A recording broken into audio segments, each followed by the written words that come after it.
Today we will start cash flow statement. Okay, cash flow statement का जितना भी MCQ है, कौन सा बुक का नाम क्या है? वो लाल वाला बुक नाम क्या है? बासु एंड दत्ता।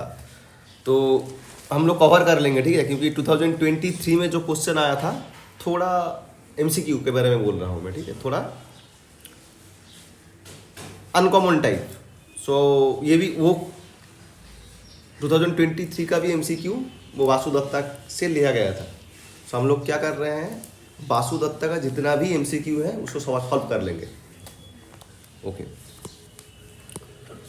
ये चैप्टर का नाम क्या है? Cash flow statement. इस चैप्टर से कितना मार्क आता है? 8 मार्क आता है। 2 मार्क हो सकता है 2 एमसीक्यू में फॉर्म में आए, नहीं तो 1 एमसीक्यू और 1 एसएक्यू आए, कोई भी आ सकता है, ठीक है, ऐसा कुछ फिक्स्ड रूल नहीं है। और 6 मार्क का क्या होगा? सम्स थ्योरी, सम्स रहेगा, उसका अल्टरनेटिव में क्या रहेगा? थ्योरी। और अगर तुम लोग थ्योरी करते हो तो ये 6 मार्क वाला अगर थ्योरी करते हो तो तुमको अगर यहाँ पे एसक्यू पढ़ने से बहुत मदद मिल जाएगा। ओके, सो फिलहाल हम लोग कहाँ पे फोकस करेंगे? जितना भी एमसीक्यू है। Let's start. So first question क्या था देखो, फर्स्ट क्वेश्चन क्या था देखो, पढ़ नहीं रहा है कोई। A statement which shows flows of cash and cash equivalent। क्या फ्लो? Inflow and outflow. अगर अंदर में आ रहा है तो इनफ्लो, अगर बाहर में जा रहा है तो आउटफ्लो। किस चीज का? कैश एंड कैश इक्विवेलेंट्स का दिखाता है। कोई भी ऑर्गेनाइजेशन का कैश एंड कैश इक्विवेलेंट्स का इनफ्लो एंड आउटफ्लो जिस स्टेटमेंट के तहत दिखाया जाता है उसको क्या बोला जाता है? Cash flow statement. So A statement that shows flow of cash and cash equivalents. Flow मतलब इनफ्लो आउटफ्लो दोनों के बारे में बोला है, ठीक है। ड्यूरिंग ए स्पेसिफाइड पीरियड, कोई भी एक पार्टिकुलर पीरियड में, जो मतलब 1 अप्रैल से स्टार्ट हुआ अगला साल का 31 मार्च तक, मतलब पूरा फाइनेंशियल ईयर में कितना भी इनफ्लो हुआ कितना भी आउटफ्लो हुआ, जिस स्टेटमेंट के तहत दिखाया जाता है उसको क्या बोलते हैं? Cash flow statement. During a specified period का मतलब वही फाइनेंशियल ईयर।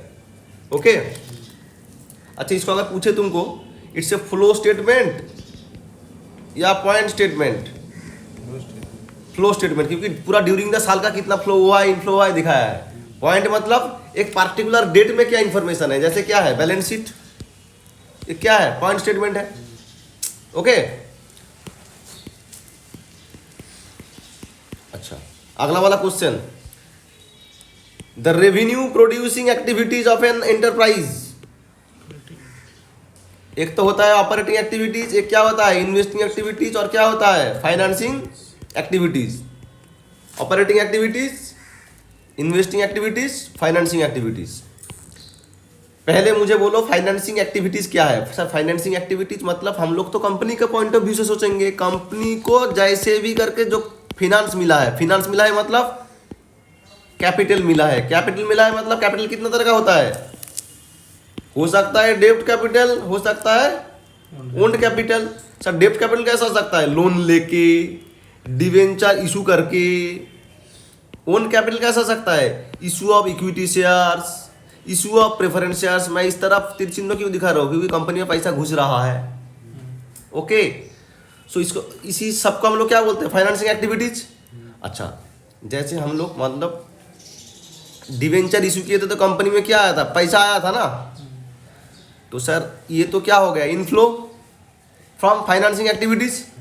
बट मान लो वो डिवेंचर, तो डिवेंचर होल्डर लोग जो कंपनी को जो पैसा दिया है वो फ्री में थोड़ी देगा, कुछ इंटरेस्ट हमको भी देना पड़ेगा। डिवेंचर होल्डर लोगों को इंटरेस्ट या लोन का इंटरेस्ट देना पड़ेगा। तो अगर लोन का इंटरेस्ट देते हैं तो वो क्या हो रहा है? आउटफ्लो तो हो रहा है, लेकिन कौन सा एक्टिविटीज? वो भी फाइनेंसिंग एक्टिविटीज। क्योंकि इंटरेस्ट हम लोग क्यों दे रहे हैं? क्योंकि हम लोग लोन लिए थे। सो लोन लिए थे वाला काम कौन सा कैसा काम है? फाइनेंसिंग एक्टिविटीज वाला काम है। सो फाइनेंसिंग एक्टिविटीज किए थे, उसी के वजह से हम लोगों को इंटरेस्ट पेमेंट करना पड़ रहा है।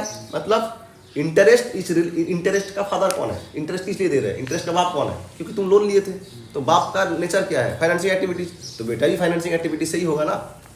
चलो, अब और एक एक्टिविटीज क्या है?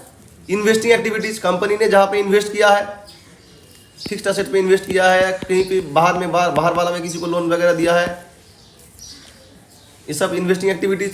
और ये दो छोड़ के बाकी जितने भी एक्टिविटीज इसको क्या बोलते हैं? Operating activities. जहाँ पे जिस सब एक्टिविटीज को इधर जगह नहीं मिलेगा, इधर जगह नहीं मिलेगा, वो कहाँ चला जाएगा? Operating activities. और जनरली ऑपरेटिंग एक्टिविटीज होता क्या है? जनरली ऑपरेटिंग एक्टिविटीज होता क्या है? Business operation. ये मेनली बिजनेस का जो मेन ऑपरेशन है, प्रिंसिपल ऑपरेशन, बिजनेस का जो ऑपरेशन मतलब काम, मेन जो काम है उसी का रिलेटेड जो चीज़ है। बट हाँ, ऐसा अगर कुछ एक्टिविटीज़ मिल गया जो इन्वेस्टिंग में भी नहीं आता है, फाइनेंसिंग भी नहीं आता है, तो कहाँ जाएगा? वो ऑपरेटिंग एक्टिविटीज में ही जाएगा। For example income tax paid, income tax paid. तो इनकम टैक्स पेड मतलब इनकम टैक्स वाला आइटम। सर इनकम टैक्स क्या फाइनेंसिंग एक्टिविटीज है? नहीं है। इन्वेस्टिंग एक्टिविटीज है? नहीं है। तो कहाँ जाएगा? ऑपरेटिंग एक्टिविटीज जाएगा। सर आप तो बोले थे ऑपरेटिंग एक्टिविटीज जो कंपनी का मेन ऑपरेशन है, मेन काम है, जो बिजनेस है, तो कंपनी का मेन बिजनेस यही है, सिर्फ टैक्स देना? नहीं, ये किस लिए आया? क्योंकि वो इन्वेस्टिंग एक्टिविटीज में नहीं जा पाया, फाइनेंसिंग एक्टिविटीज में नहीं जा पाया, तो कौन सा एक्टिविटीज में आएगा? ऑपरेटिंग एक्टिविटीज में ही आएगा। चलो अगला वाला क्वेश्चन। अच्छा ये अगला वाला क्वेश्चन इसका सॉल्व नहीं किया ना? क्या पूछा था इधर क्या पूछा था? इधर पूछा था रेवेन्यू प्रोड्यूसिंग एक्टिविटीज, जो मेन रेवेन्यू प्रोड्यूसिंग एक्टिविटीज मतलब जो मुनाफा दे रहा है कंपनी का, वो क्या है? मेन ऑपरेशन है। वो कौन सा एक्टिविटीज होगा? Operating activities. चलो 3 नंबर question, question number 3।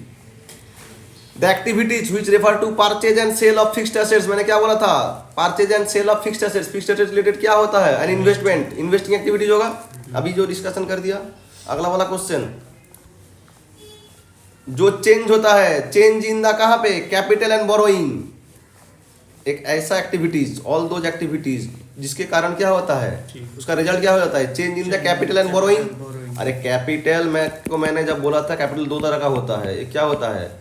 Loan capital, डेब्ट कैपिटल, उसको बोरोड कैपिटल भी बोला जाता है। और क्या है कि ओन्ड कैपिटल।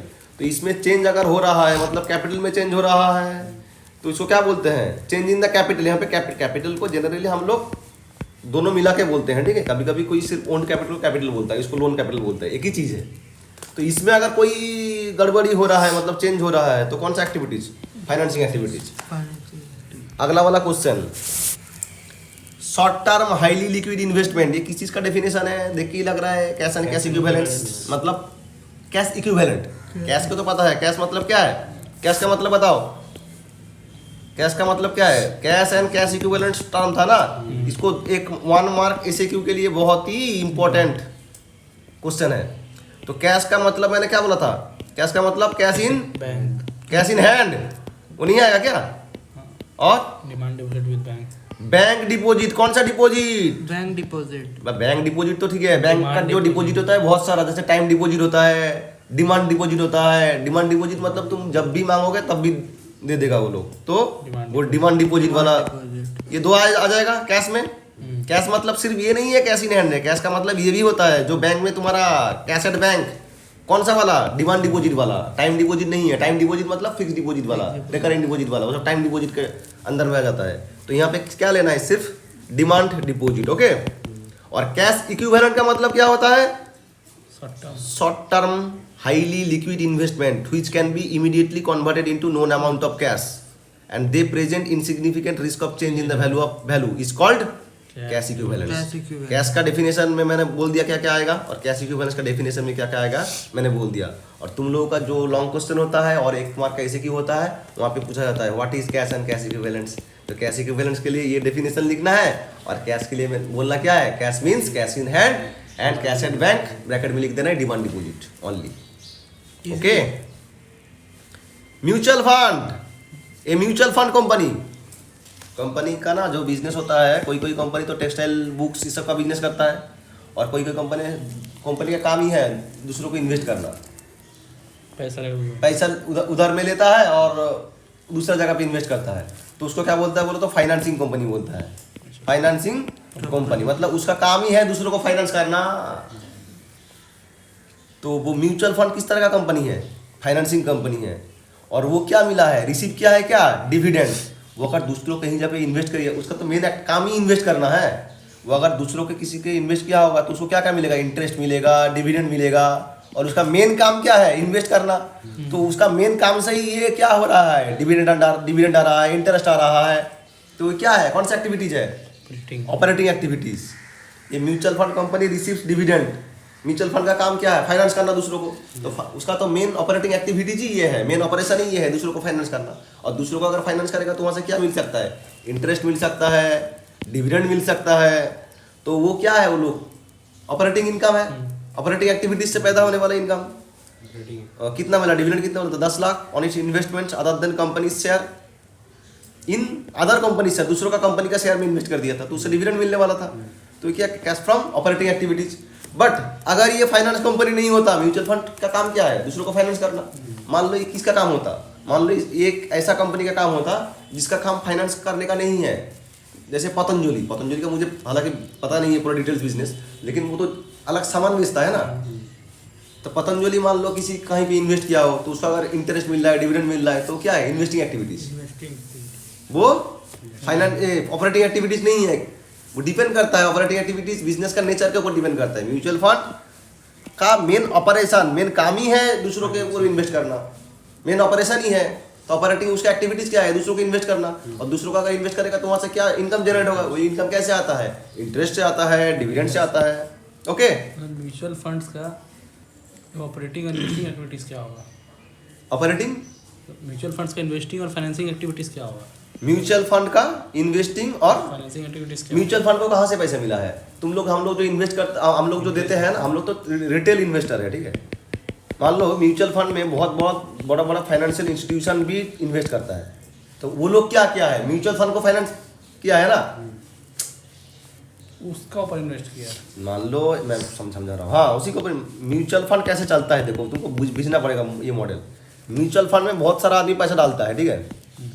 वहाँ पे फंड मैनेजर बैठता है इधर एक, वो क्या करता है, ये फंड जितना कलेक्शन हुआ ना, वो अलग अलग जगह पे इन्वेस्ट कर देता है, और वहाँ से वो क्या करता है, कमाई करता है, dividend, interest.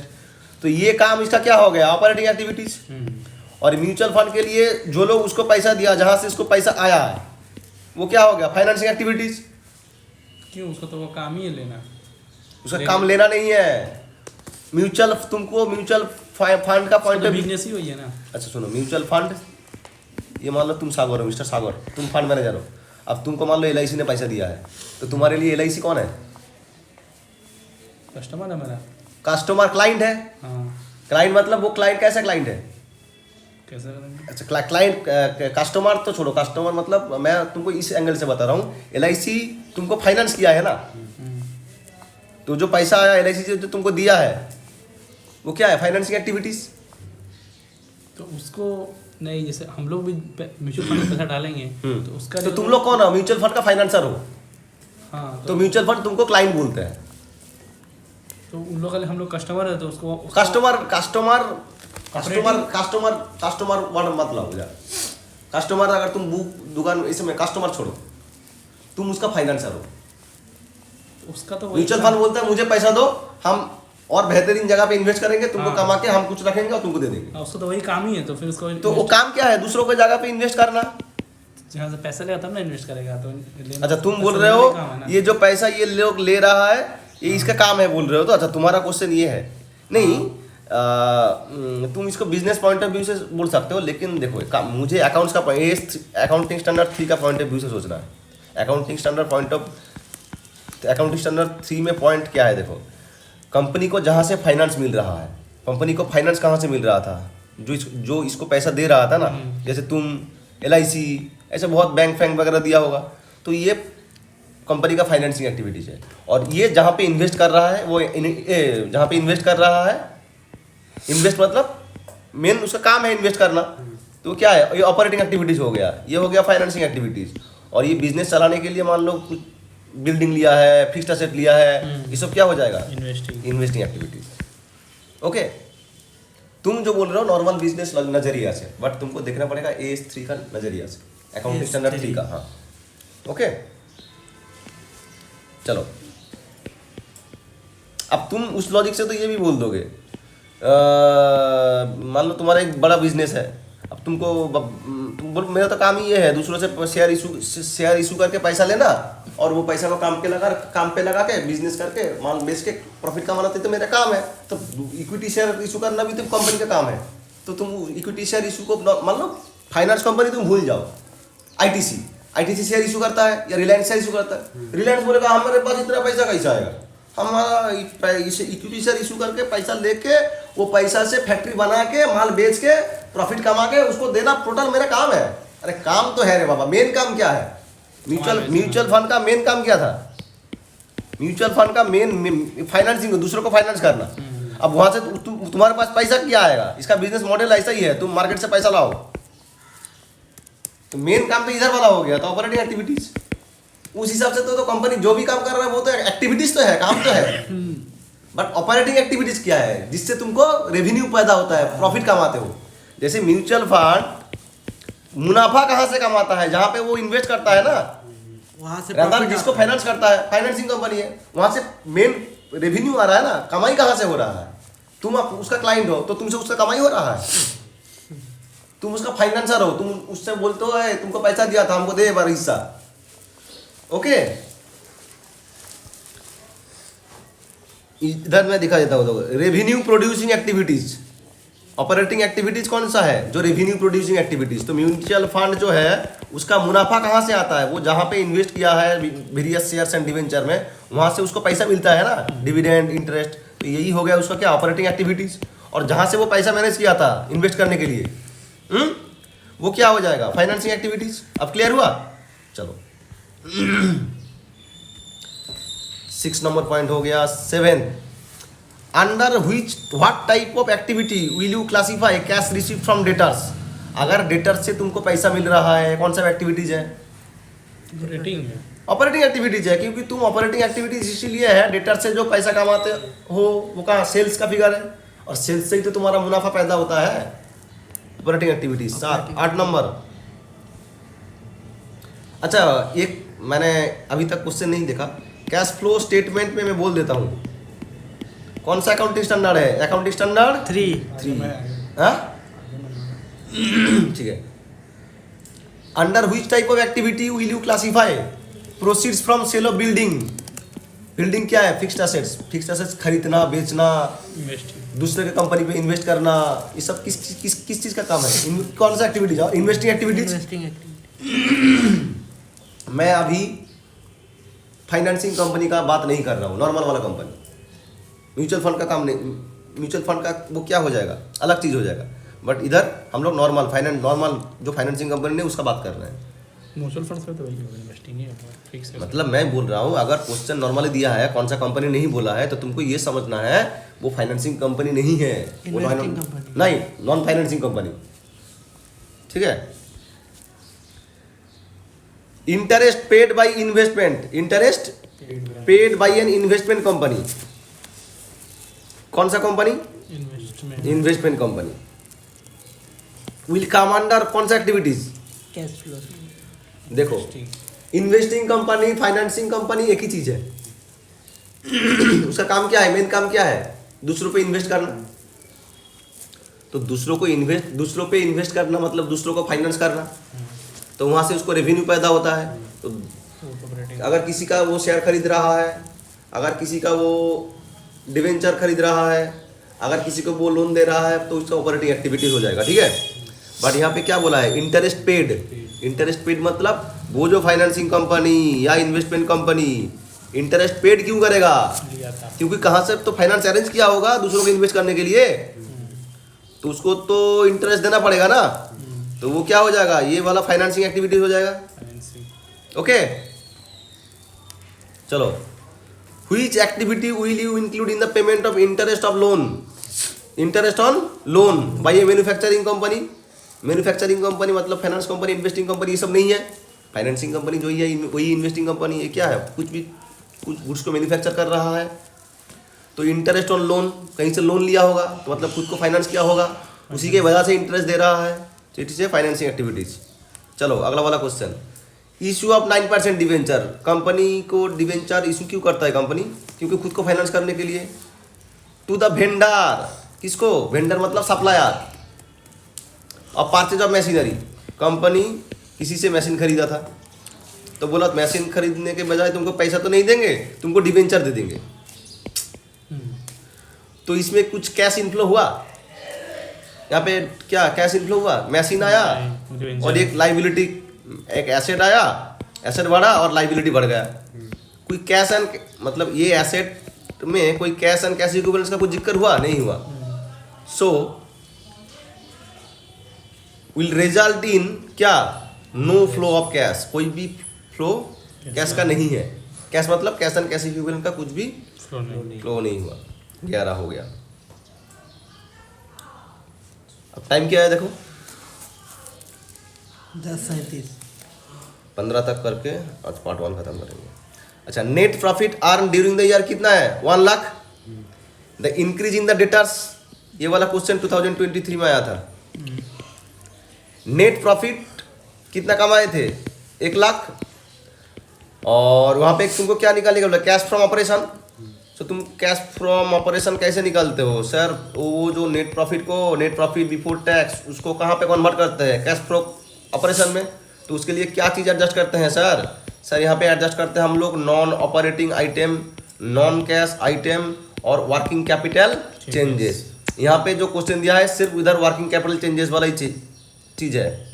Working capital changes मतलब current assets and current liabilities में चेंजेस। यहाँ पे क्वेश्चन में क्या दिया था, करंट एसेट्स में चेंज हुआ था। करंट एसेट्स में चेंज कितना हुआ था, करंट एसेट्स मतलब वो डेटर्स में चेंज हुआ था। डेटर्स क्या हुआ था, डेटर्स बढ़ गया था भाई, क्या 25,000। तो डेटर्स अगर 25,000 बढ़ रहा है तो इसको आउटफ्लो इनफ्लो कैसे कंसीडर करोगे सर। डेटर्स बढ़ा, debtors is an asset, asset बढ़ रहा है मतलब हम लोग पैसा खर्चा किए हैं कंपनी से, तो मतलब ये आउटफ्लो है। यस, तो तुम्हारा नेट प्रॉफिट कितना था, 1 लाख। और डेटर्स के वजह से मतलब current asset working capital changes के वजह से तुम्हारा गिर कितना रहा है, 25,000। तो कैश फ्रॉम ऑपरेशन कितना हो जाएगा, 75,000। This will be the answer. Okay, चलो। If profit made during the year कितना, 40,000। Increase and decrease in the current assets are कितना बोल दिया, that what will be the amount of cash from operation. तो 40,000 बोला था ना, तो ऐड क्या करना है, अगर करंट एसेट्स ऐड बढ़ रहा है तो क्या करना है, इंक्रीज कितना हुआ था 20,000, तो -20,000 होगा ना। और डिक्रीज वाला क्या हो जाएगा, ऐड हो जाएगा। अरे बाबा करंट एसेट्स डिक्रीज हो जा रहा है, करंट एसेट्स गिर गया मतलब सेल किए होंगे करंट एसेट्स को कुछ, तो पैसा आया होगा तो इनफ्लो। ओके, तो 40 से 20 जाएगा, 20 प्लस 36,000, 36,000 इज आंसर। ओके, अच्छा नेट प्रॉफिट कितना बोला था 30,000। Non cash item, non cash item of profit and loss account are कितना, gain on sale of fixed assets कितना, what will be the amount of cash from operation. हम लोग not net profit से क्या क्या एडजस्ट करते हैं sir non operating item adjust करते हैं, नॉन कैश आइटम एडजस्ट करते हैं और working capital changes item adjust करते हैं। वर्किंग कैपिटल चेंजेस मतलब करंट एसेट्स और करंट लायबिलिटीज में जो भी चेंज हो रहा है। तो इधर क्या बोला है, नेट प्रॉफिट तुमको बोल दिया है, non cash item of profit and loss account कितना बोला है 7,000। अब नॉन कैश आइटम तुमको कहाँ जा रहा है देखना पड़ेगा। नॉन कैश आइटम अगर पीएल का डेबिट में है तो क्या करेंगे, और क्रेडिट में है तो क्या करेंगे। अगर पीएल का डेबिट साइड में है तो क्या करते हैं हम लोग, बोलो, ऐड करते हैं, और पीएल का क्रेडिट साइड में है तो लेस करते हैं। नॉन कैश और नॉन ऑपरेटिंग आइटम का ये फंडा है, ठीक है। तो यहाँ पे non cash item of profit and loss account कितना बोला 7,000। And gain on sale of fixed assets, gain on sale of fixed asset ये क्या है, नॉन ऑपरेटिंग आइटम, क्योंकि ये इन्वेस्टिंग आइटम है। वो कितना बोला था 3,000। और गेन कहाँ पे जाता है, पीएल का क्रेडिट में जाता है, तो 3,000 तो लेस होगा। और non cash item profit and loss account, non cash मतलब वो डिप्रिसिएशन, एमोटाइजेशन, ये सब वगैरह। तो जनरली अगर कुछ नहीं बोला है तो हम लोग क्या पकड़ लेंगे, वो किस कहाँ का आइटम है, डेबिट साइड का आइटम है। क्योंकि इंटेंजिबल एसेट्स में हम लोग कभी भी क्रेडिट नहीं करते हैं। जो नॉन कैश आइटम है ना, वो ज़्यादातर टाइम क्या होता है, पीएल का डेबिट साइड में ही आता है। डेबिट साइड और तो वो जो डिप्रिसिएशन और एमोर्टाइजेशन वगैरह, तो ये 7,000 क्या हो जाएगा, ऐड हो जाएगा। तो एंट्री यहाँ पे क्या होगा, 37 माइनस 3 34,000। तो this will be the answer. Okay, चलो नेक्स्ट।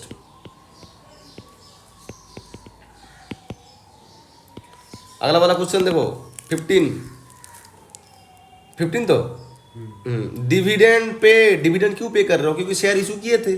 शेयर अगर इशू किए थे तो कंपनी फाइनेंस हुआ था भाई, ये ट्रेडिंग कंपनी है तो फाइनेंसिंग कंपनी नहीं है।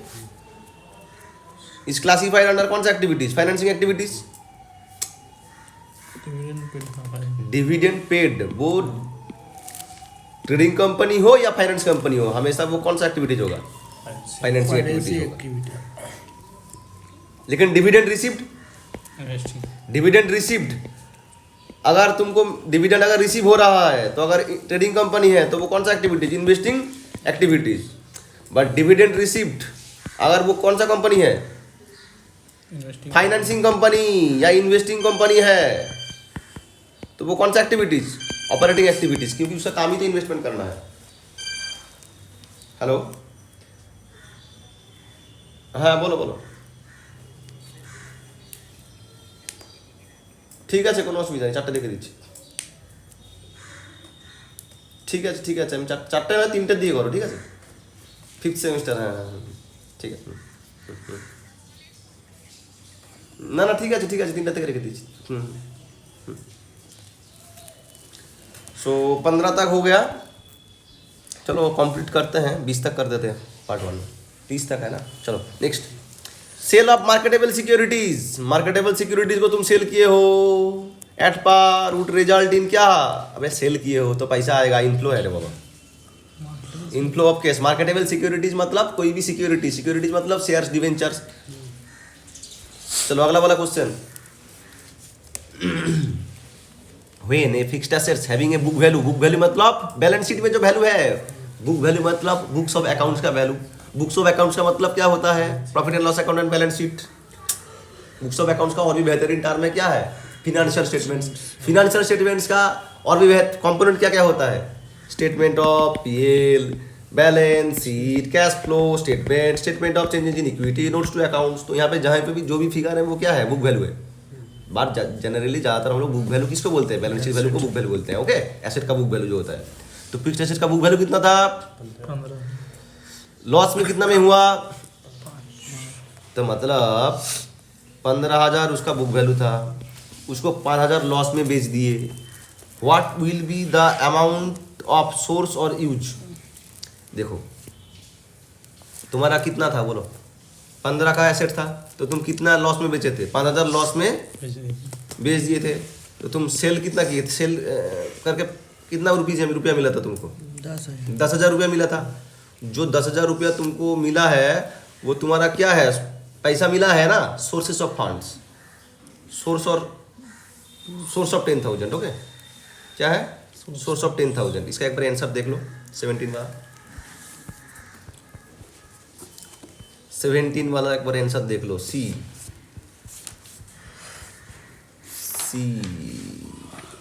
ओके चलो अगला वाला क्वेश्चन। अरे चाचा हम देख लिए हैं,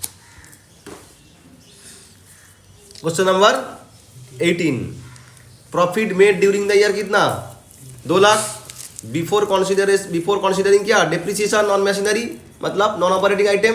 डेप्रिसिएशन कहाँ पे आता है, सर पीएल का डेबिट साइड में आता है, और जो डेबिट साइड में आता है हमको उसको क्या करते हैं, ऐड करते हैं। तो 2 लाख प्लस 12,000, 2,12,000 हो गया। And loss on sale of machinery वो क्या है, बिफोर क्या बोला है, अच्छा देख लेते हैं। Profit made during the year 2 lakh. अब बिफोर कंसीडरिंग क्या क्या चीज कंसीडर नहीं किए हैं, डिप्रिसिएशन, ठीक है। And loss on sale of machinery कितना, 5,000। What will be the amount will be shown in the cash flow for operating activities. 2 lakh अगर प्रॉफिट मेड किए हैं तो उसके साथ हम लोग क्या कंसीडर नहीं किए हैं, बिफोर कंसीडरिंग। तो 2 लाख अगर कंसीडर करते, 12,000 अगर डिप्रिसिएशन कंसीडर करते तो प्रॉफिट कितना हो जाता, ये लॉस और डिप्रिसिएशन अगर कंसिडर करते 12,000 5,000 तो 17,000, तो ये दोनों तो असली प्रॉफिट कितना होता, असल प्रॉफिट कितना होता 2,17,000 किसे 2 लाख से 12,000 और 5,000 लेस हो रहा है 1,83,000, ठीक है। ये क्या है एक्चुअली नेट प्रॉफिट है। अब यहाँ से हम लोग जाएंगे कहाँ पे, कैश फ्रॉम ऑपरेटिंग एक्टिविटीज में, तो यहाँ पे क्या क्या एडजस्ट करेंगे हम लोग, बोलो क्या क्या एडजस्ट करेंगे। नॉन कैश आइटम, अरे बाबा नॉन कैश आइटम एडजस्ट करेंगे, नॉन ऑपरेटिंग आइटम एडजस्ट करेंगे, और क्या है वर्किंग कैपिटल चेंजेस एडजस्ट करेंगे। Non cash item non operating item दो है, दो ही क्या है पीएल का आइटम है, पीएल का डेबिट साइड का आइटम है तो ऐड होगा, तो 12 5 17 फिर से ऐड हो जाएगा। हाँ ये 12 + 5 17 दो आइटम है ना, एक डिप्रिसिएशन है लॉस है, तो फिर से 2 लाख हो जाएगा। तो अल्टीमेटली क्या हो जाएगा कैश फ्रॉम ऑपरेटिंग एक्टिविटीज़ क्या हो जाएगा 2 लाख ही होगा। अच्छा क्वेश्चन था ये, ट्रिकी क्वेश्चन। मतलब हड़बड़ी में किसी को मतलब 2 लाख ही था 2 लाख ही हुआ, कैसे हो गया देख लेते हैं एक बार। 18 number question, 18 question number 18 question number 18 सी 18 सी देखे थे ना 18 सी ओके। चलो 18 19 में नॉन फाइनेंशियल कंपनीज, मतलब वो फाइनेंसिंग कंपनीज नहीं है, इन्वेस्टिंग कंपनीज भी नहीं है। मिला उसको क्या मिला, कैश मिला, रिसीव फ्रॉम कस्टमर कितना 1.5 lakh, and cash paid to suppliers. Non financing company मतलब मैन्युफैक्चरिंग कंपनी, ट्रेडिंग कंपनी वगैरह वगैरह होगा, वगैरह वगैरह कोई कंपनी नहीं है, वगैरह वगैरह मतलब फलाना ढिमका। तो वो कस्टमर से कितना मिला है उसको 1.5 लाख, और कैश पेड टू सप्लायर्स कितना है 20,000। तो आया है 1.5 लाख, गया है कितना 20,000। मतलब आयाराम कितना, आयाराम मतलब जो आया है रेवेन्यू प्रोड्यूसिंग एक्टिविटीज, मतलब ऑपरेटिंग एक्टिविटीज से आया कितना 1.5 लाख, और गया कितना 20,000। 20,000। ऑपरेटिंग एक्टिविटीज में कितना आएगा 1.5 लाख - 20,000 तो 1,30,000। मैंने बोला था कैश फ्लो स्टेटमेंट का 2 मेथड होता है, एक होता है डायरेक्ट मेथड और एक क्या होता है इनडायरेक्ट मेथड। इनडायरेक्ट मेथड में 2 मेथड में देखो फाइनेंसिंग एक्टिविटीज और इन्वेस्टिंग एक्टिविटीज का कैलकुलेशन सेम है, ठीक है।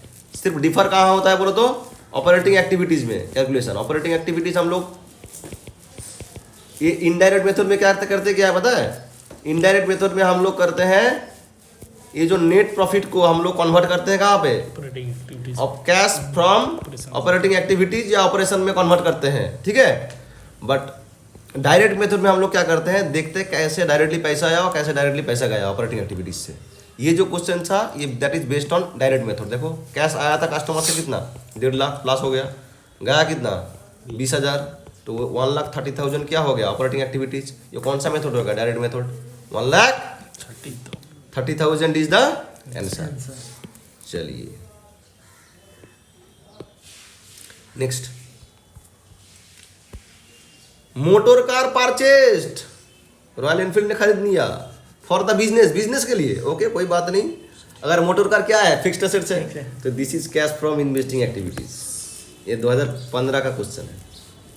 Equity share issued to public for cash, मैंने भाई फाइनेंस लिया था पब्लिक से तो financing activities okay. 22 an example of cash inflow, cash आ रहा है कहाँ से फाइनेंसिंग एक्टिविटीज से। सेल ऑफ मशीनरी ये तो इन्वेस्टिंग एक्टिविटीज आउटफ्लो छोड़ दो। Issue of new debenture, debenture issue किया होगा तो पैसा आया होगा और पैसा आया होगा तो इनफ्लो फाइनेंसिंग एक्टिविटीज ये तो है हो जाएगा ये वाला चीज ओके। अच्छा बोलो तो ये transfer to general reserve cash flow inflow outflow, अरे कोई फ्लो ही नहीं है, कैसा कैश एंड कैश इक्विवेलेंट्स कहाँ इधर उधर हो रहा है तो ट्रांसफर एंट्री है। इसका अगर एंट्री करोगे ट्रांसफर टू जनरल रिजर्व तो यहाँ पे क्या कैश अकाउंट इन्वॉल्व है कैश या बैंक अकाउंट। चलो सेल ऑफ फर्नीचर 50,000 कैश आया है इनफ्लो, फर्नीचर इन क्या है फिक्स्ड एसेट्स तो investing activities, cash flow from investing activities okay. जब मैं 25 तक चला जाऊंगा ना कितना क्वेश्चन है 30 तो चलो कंप्लीट कर देते हैं। Under which activity dividend paid, dividend paid कर रहे हैं क्यों, कोई मुझे फाइनेंस किया होगा मतलब मैं शेयर इशू क्या होगा, दिस इज फाइनेंसिंग एक्टिविटीज था, उसी के लिए तो उसको डिविडेंड दे रहा है, तो मतलब दिस इज क्या है, financing activities. Under which accounting standard is cash flow statement is prepared, AS3। AS2 inventories को लेके है, AS3 कैश फ्लो स्टेटमेंट को लेके है, AS7 construction contract account contracts को लेके है शायद, और AS5 उसका टाइटल मैं अभी भूल गया हूँ, ठीक है। Cash flow statement dividend paid will be consider, dividend paid वही फाइनेंसिंग एक्टिविटीज, बार बार एक ही question. 27 while calculating profit from operation the item will be added, add क्या होगा, जो पीएल का डेबिट साइड में रहेगा, गुडविल रिटर्न ऑफ वो तो पीएल का डेबिट साइड में होता है, तो ये ऐड होगा। Loss on sale of assets ये भी पीएल का डेबिट साइड में जाता है, ये भी ऐड होगा। डिप्रिसिएशन ये भी पीएल का, तो ऑल ऑफ दीज आंसर हो जाएगा। All of this return of depreciation return of मतलब डिप्रिसिएशन जो पीएल में भेजते हो। सर हम लोग तो प्रोविजन फॉर डिप्रिसिएशन लिखते हैं, अरे डिप्रिसिएशन का दो मेथड है, एक तो प्रोविजन अकाउंट मेंटेन करो, नहीं तो अरे क्या है विदाउट प्रोविजन मेंटेन करने के लिए वो 11 में समझाया था, इसीलिए बेसिक बहुत जरूरी है। गुडविल तुमको खत्म किया जा सकता है 11-12 में, अगर तुम 11-12 में अपना बेस नहीं बनाए। वेस्ट बंगाल और एक तुमको अपॉर्चुनिटी देता है फर्स्ट सेमेस्टर में, फिलहाल जो सिलेबस नया बनाया है उसी के अगर फर्स्ट सेमेस्टर के एग्जाम के देने से पहले अगर स्ट्रॉन्ग कर सकते हो तो और एक मौका देता है, उसका अगला टाइम और मौका कभी जिंदगी में नहीं मिलेगा। अब तुमको चूज करना है तुमको करना क्या है, और कभी भी तुम्हारा कॉमर्स का बेस मतलब सुधरने का जो प्रोबेबिलिटी है वो 95% नहीं है, क्योंकि तुमको मौका ही नहीं मिलेगा। सर फिर हमारा मन बदल गया, हमको लगा हम संत बन जाएंगे फिर पढ़ेंगे, हाँ वो 5%, इसलिए मैंने सेफ साइड छोड़ दिया। हो सकता है किसी को मन हुआ ग्रेजुएशन के बाद हम आपसे पढ़ेंगे, हो सकता है। अब कोई अगर मतलब मान लो 12 में फेल थे, 10 में फेल थे, फिर IAS बन गया, तो तुम क्यों नहीं कर सकते? तो इसीलिए मैंने बोला 95% चांस नहीं है, लेकिन 5% कर सकते हो, कोई भी कुछ भी कर सकता है। अभी मेरे को मन हुआ मैं हिस्ट्री पढ़ूंगा, जो पढ़ रहा हूँ अभी मैं, पढ़ रहे हैं। हाँ मुझे अच्छा लगता है, मैं पढ़ता हूँ। स्पिरिचुअल बुक भी मैं बहुत पढ़ता हूँ, मेरा कोई सिलेबस का पार्ट है क्या, वो नहीं है। चलो कहाँ पे था हम लोग, अच्छा ये था 28 sale of fixed assets is considered under following activities. Fixed assets investing activities, पहले inflow 28 29 how many types of cash flow are there as per AS3? Two types of cash flow. How many types of cash flow, नहीं 3 types, sorry 3 type यहाँ पे वो cash flow from operating activities, cash flow from investing activities, cash flow from financing activities. मैंने पहले क्या समझ लिया था, मतलब हाउ मेनी मेथड्स, मेथड नहीं है, मेथड 2 मेथड है। नगद प्रभाव से तुमको इंग्लिश समझ नहीं आएगा, मतलब कैश फ्लो का कितना तरीका, मतलब कौन सा एक्टिविटीज से आ सकता है, 3 एक्टिविटीज है।